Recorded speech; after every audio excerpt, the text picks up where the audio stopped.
Bismillahirrahmanirrahim. Assalamualaikum warahmatullahi wabarakatuh.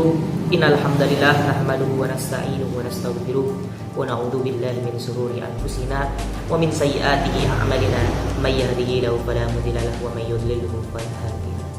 A'udzu billahi minasyaitonir rajim. Bismillahirrahmanirrahim.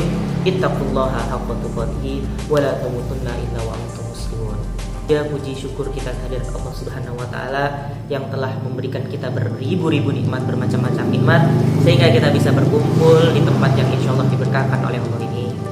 Salawat serta salam kita curahkan kepada baginda Nabi besar Muhammad SAW. Dengan rahmatnya lah, dengan beliau lah kita bisa berkumpul di tempat yang banyak ilmu dan banyak bermanfaat seperti saat ini.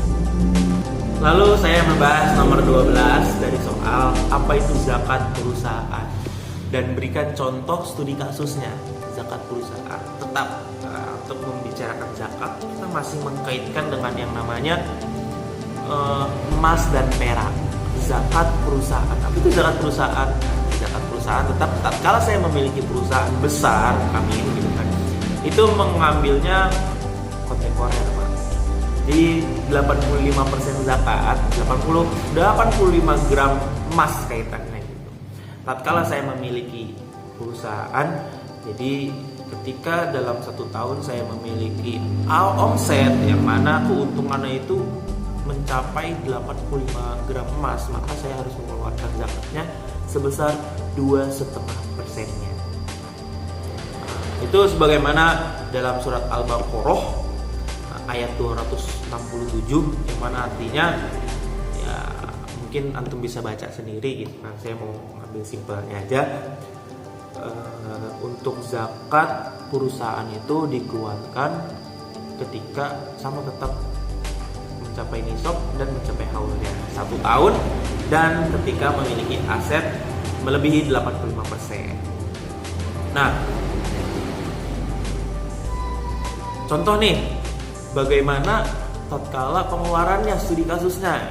Kita ambil simpel, tatkala saya memiliki perusahaan yang mana perusahaan tersebut telah mengambil keuntungan bersih gitu kan.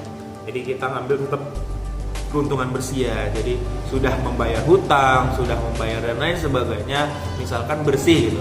Tatkala saya mencapai 1 miliar dan udah mengeluarkan hutang, mengeluarkan ini, sudah membayar karyawan dan lain sebagainya, dan bersihnya adalah 100 juta. Maka kalau misalkan dikaitkan dengan emas, misalkan 1 gramnya itu 1 juta, berarti saya sudah melewati 85 gram emas gitu. 2,5% dari 100 juta itu berapa?